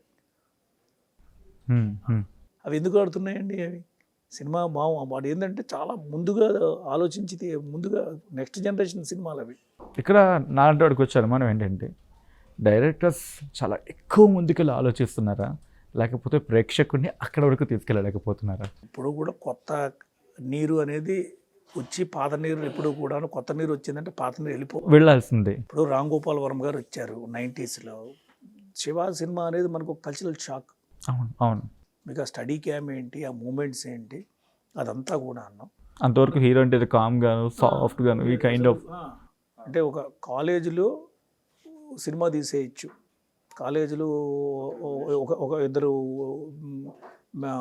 బృందాల మధ్యలో దాంతో తీసేయచ్చు అని చెప్పి టోటల్గా ఆయన గోవిందా కానీ క్షణక్షణం కానీ ఆయన ఒక షాక్ ఇచ్చాడు. ఆయన తర్వాత అంతా యాక్షన్ మూవీస్ వచ్చాయి. వెంటనే కృష్ణవంశీ వచ్చాడు. కృష్ణవంశీ వచ్చిన వెంటనే నిన్నే పెళ్ళాడతా ఈ సినిమాలతోటి ఆయన లేదు, మళ్ళా ఫ్యామిలీ దాంతో ఆయన కొన్ని సినిమాలు ఇలాగ ఎక్కడికెక్కడ కూడాను ఏంటంటే ఇప్పుడు అంతా అయిపోయింది. ఇంకా ఈ మైథలాజికల్స్ ఇవన్నీ కూడా అవుట్డేటెడ్, ఇంకా అయిపోయింది. ఇక హీరోస్ లేరు, లేకపోతే తీసే దర్శకులు లేరు, లేకపోతే ప్రేక్షకులు చూడరు అన్న టైంలో భైరవదీపం వచ్చింది, జానపదం. ఏమండి, రాజమౌళి గారు బాహుబలి తీశారు. అసలు ఇప్పుడు ప్రపంచంలో ఎక్కడన్నా కూడా ఒక చైనీస్ తప్పించి ఎక్కడన్నా కూడాను అసలు ఈ టైప్ సినిమాలు వస్తున్నాయి ఎక్కడైనా? నాకు మీరు మాట అంటుంటే నాకు ఒక మాట గుర్తొస్తుంది. మా అయితే 30-40 కోట్ల మంది జనాభా ఉన్న అమెరికా, 150 కోట్ల మంది ఉన్న భారత్, ఎందుకు సినిమా పరిశ్రమను ఏలలేకపోతుంది? ఒక సగటు భారతీయుడిగా, లేకపోతే ఒక సగటు జర్నలిస్ట్గా నాలాంటి వరకు వచ్చే క్వశ్చన్, ఎందుకు అంటే 30-35 కోట్లు ఉన్న వాళ్ళే అంత సినిమాలు తీస్తున్నారు, వాళ్ళ ప్రచారం గట్టిగా ఉంటుంది, ఏదో వాళ్ళే దిగ్గజాలం టైప్లో. సార్ అమెరికాలో different schools of movie making ఉందండి. అన్ని జానర్స్లో కూడా వాళ్ళ సినిమాలు వస్తూ ఉంటాయి కంటిన్యూస్గా. వాళ్ళకి సినిమాస్ అన్ని సినిమాలు చూసే ప్రేక్షకులు ఉన్నారు. మన దగ్గర సినిమా పోయిందంటే పోయింది. వాళ్ళకి ఆడియన్స్ కూడా పెద్ద ఆడియన్స్ ఉన్నారు. ఒక సినిమా రిలీజ్ అయిందంటే not only northern America, southern America, Europe, Asia, తర్వాత south eastern Asian countries, Japan, వాళ్ళకి ఏంటంటే ఆ యొక్క ఆడియన్స్ ఉన్నారు. ఓకే. ప్లస్ మనకు మీరు చూడండి, మన సినిమాలు మనం we are not making movies for the foreign audience. మీరు ఏదో రాజమౌళి గారి సినిమా బాహుబలి RRR ఆడింది కాబట్టి అన్ని ఇండియన్ మూవీస్ ఆడుతాయి అనుకునేది ఒక అపప్రద. మరి ఆ తర్వాత వచ్చిన కొన్ని సినిమాలు ఏవైతే pan Indian movies, black busters అన్న మూవీస్ ఏవైతే ఉన్నాయో అవి నార్త్లో ఆడే, సౌత్లో పెద్దగా ఆడలేదు. I don't want to name. ఇప్పుడు కేరళలో ఆడలేదు, తమిళనాడులో ఆడలేదు, తెలుగులోనే ఆడలేదు ఆ హీరో తెలుగు, అది హిందీలో ఆడింది, ఇంకా నేపాల్లో ఆడింది. నేపాల్లో టాప్ గ్రాసర్. మనమన్నీ కూడాను మన ఎమోషన్స్ మనవి చైనీస్ మూవీస్ మీరు చూడండి, ఏషియన్ మూవీస్ అవి మన కాంటెంట్ వరకే ఆడుతాయండి. అవి దాటిన తర్వాత లేదు, దే వాంట్ సంథింగ్ ఏదో కొత్తగా ఉండాలి. వాళ్ళు తీయలేని ఏదైనా మనం తీస్తే చూస్తారు, కానీ వాళ్ళని ఇమిటేట్ చేసి మనం తీస్తే వాళ్ళు ఎందుకు చూస్తారు? ఆబ్వియస్లీ. ఇప్పుడు మీరు బాహుబలి ఉంది, బాహుబలి ఇట్సే అందరూ నోరు తెరిచి చూశారు. ఎందుకంటే ఒక ఇండియన్ అంత గొప్పగా తీయడం ఆ కథని, మళ్ళా వాళ్ళు ఏదో ప్రిన్స్ ఆఫ్ పర్షియా లేకపోతే ఎట్లా ఏదో సినిమాలు తీస్తూ ఉన్నారు, వాళ్ళకు కూడా ఇలాంటి కథలు ఇవి ఉన్నాయి, కానీ ఇది ఇంకా కొత్తగా తీశారు. World is ready to accept Telugu, right? మనం కొంచెం కొత్తగా కనిపించాలి, కొత్తగా కనబడాలి అంతే. ఇప్పుడు RRR ఉన్నదండి, హాలీవుడ్లో దే యాక్సెప్టెడ్, ఆస్కార్ వరకు వెళ్ళింది సినిమా. ఎందుకు చూడరండి? సినిమా బాగా ఉంటే ఎక్కడైనా చూస్తారు సార్. చార్లీ చాప్లిన్ సినిమాలో ఏం మాటలు ఉన్నాయి, బస్టర్ కేటన్ సినిమాలో ఏం మాటలు ఉన్నాయి, లారెల్ హార్డీ సినిమాలో ఏం మాటలు ఉన్నాయి ఈ రోజు కూడా చూస్తున్నారు వరల్డ్ వైడ్ ఈ రోజు కూడా చూపించాల్సిన విధానానికి సంబంధించి మాట్లాడుకున్నప్పుడు చూపించాల్సిన విధానంలో డైరెక్టర్ చూసే విధానం బట్టి సినిమా ప్రపంచవ్యాప్తంగా వెళ్ళేందుకు సిద్ధంగా అయితే మాత్రం ఉంది. రైట్, మనం మళ్ళీ మన ఇండియా గురించి మాట్లాడుకుందాం. రవి గారు, ఇప్పట్లో ఆల్రెడీ మన తెలుగు అయితే మాత్రం భూమిలో ఉందని చెప్పుకోవచ్చు. బట్ ఎంత సస్టైనబిలిటీ కనిపిస్తుందా, వెళ్ళగలిగే అవకాశం ఉందా? బిగ్గెస్ట్ క్వశ్చన్ కదా. ఎటు అంటే కోర్స్ సార్ సినిమా ప్రేక్షకులు ఉన్నంత వరకు కూడా సినిమా పరిశ్రమకి ఏమీ ఢోకా లేదండి. ఎంటర్టైన్మెంట్ ఇండస్ట్రీ మోస్ట్ అప్కమింగ్ అంటే సినిమాయేనండి. సినిమా మీరు చూడండి, సినిమా గురించి మాట్లాడకుండా మనం ఉండలేము. ఇండియన్స్, ప్రత్యేకంగా సౌత్ ఇండియన్స్, తెలుగు వాళ్ళం, మనం 10 మాటలు మాట్లాడితే ఎక్కడో దగ్గర ఏదో ఒక సినిమా రెఫరెన్స్ ఉంటుంది. ఒక సినిమా ప్రతి ఇంట్లో కూడాను, ఇంట్లో నలుగురు ఉంటే ఎంతటి మంచి చూడచక్కని ఫ్యామిలీ అయినా నలుగురు హీరోలకు ఫ్యాన్లుగా ఉంటారు. నలుగురు ఒక్కడు కలిపి ఒక హీరోకి ఉండరు. మీకు అర్థమైందండి. సినిమా అనేది మీరు ఐటీ ఇండస్ట్రీ ఇవన్నీ అన్నారు కదండి, ever growing industry cinema industry sir. మీకు ప్రతి శుక్రవారము కూడాను మీకు ఒక పండగే, ఒక దీపావళి, ఒక సంక్రాంతి. చూడండి, everybody will be waiting for what is the next release. మీరు ఎక్కడ 34 అండి, ఎక్కడ 2025. బట్ రవి గారు, ఇందాక మీరు మాట్లాడుతున్నప్పుడు టీవీ వచ్చినప్పుడు థియేటర్స్ కాస్త ఇబ్బంది పెట్టిందని చెప్పి, ఇప్పుడు థియేటర్స్ రన్ అయ్యి అఫ్కోర్స్ రన్ అవుతున్నాయి. మళ్ళీ క్వశ్చన్ వస్తూ ఉంది, ఈ ఓటీటీస్ వచ్చేసాయి థియేటర్ని కిల్ చేస్తున్నాయని చెప్పి. కొద్ది రోజుల్లో థియేటర్స్ ఉండేవి అనుకునే పరిస్థితికి వెళ్ళిపోతామా? సార్ ఒకటండి, సినిమా థియేటర్ ఇచ్చే ఫీల్ ఏదైతే ఉన్నదో అది ఇంట్లో రాదు. మీరు వాట్ ఎవర్ ఇప్పుడు ఏంటంటే, మీరు ఆ రోజుల్లో కూడాను థియేటర్స్ ఏం చేసేవంటే టీవీని ఏదో విధంగా దెబ్బతీయాలి అని చెప్పేసి అప్పుడే వచ్చిందండి సినిమా స్కోప్ కానీ 3D కానీ మీరు ఏదైతే ఉన్నదో ఈ విస్టా విజన్ కెమెరా రావడం కానీ ప్రతి వాళ్ళు కూడా జనాల్ని తీసుకురావాలంటే ఏం చేయాలి అంటే సినిమా స్కోప్ అలాగే వచ్చిందండి. ఈ టెక్నాలజీస్ అన్నీ కూడా ఏంటంటే ఒక స్టూడియోకి సొంతం. 20th Century Fox ఉన్నదంటే సినిమా స్కోపు, లేకపోతే యూనివర్సల్ ఉన్నది అంటే vista vision camera, wide screen.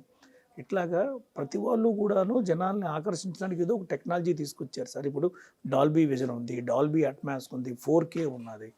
ఇవన్నీ కూడా లార్జ్ స్క్రీన్, ఇవన్నీ కూడా ఐమాక్స్, ఈ ఫార్మాట్స్ ఇవన్నీ కూడా అవి థియేటర్లోనే చూడగలం సార్. సినిమా అనేది ఏంటంటే it's a large screen sir, అదొక ప్రపంచం లాంటిది దాన్ని. ఇప్పుడు మీరు సెల్ ఫోన్లో చూసిన దానికి, మీరు ఇంట్లో 60 inches టీవీలో చూసిన దానికి, సినిమా థియేటర్లో చూసిన దానికి తేడా లేదండి. సినిమా ఈజ్ సినిమా సార్, ఏది కూడా బీట్ చేయలేదండి. సినిమా థియేటర్కి వెళ్ళే అభిమానులు ఉంటారు, కంటెంట్ ఉన్నంత వరకు కూడా. Thank you so much Ravi గారు ఫర్ జాయినింగ్ విత్ RTV. అనేక అంశాలని మనం మాట్లాడుకోవడం జరిగింది. సినిమా ఎక్కడ ప్రారంభమైంది, ఎలా దాని జర్నీని కంటిన్యూ చేస్తుంది, ఎలా కంటిన్యూ అవుతుంది, ఎలా కంటిన్యూ అవకాశం అనేది తెలియజేసే ప్రయత్నం చేస్తుంది. Once again thank you so much. So అది రవి గారు చెప్తోంది. చూసారుగా ఎలా ప్రారంభమైంది, ఎలా వెళ్ళింది, ఎటువంటి ఆలోచన మధ్యలో. అఫ్కోర్స్ నేర్చుకున్నాం మనం, ఇన్స్పిరేషన్గా తీసుకున్న అవకాశం కూడా గట్టిగా ఉంది. మనం ఏదో అనుకుంటాం, మధ్యలో అది ఫెయిల్ అయిపోతుంది, అయినప్పటికీ పర్వాలే, మూవ్ ఆన్. దాన్ని పక్కన పెట్టి మూవ్ ఆన్ అయితే కొత్త చరిత్ర సృష్టిస్తాం. రిమెంబర్, ఒక ఫెయిల్యూర్ ఒక హిస్టరీని క్రియేట్ చేస్తుంది. సో కాబట్టి వై కాంట్ వీ, ఆలోచిస్తే చాలు, ఆలోచనతో ముందుకెళ్తే చాలు, భవిష్యత్తు మందే. సో మీకేమనిపిస్తుంది కింద కామెంట్ బాక్స్లో మెన్షన్ చేసే ప్రయత్నం చేయండి. ఇది రవి పాడేతో RTV ప్రత్యేక interview. Keep watching and stay tuned.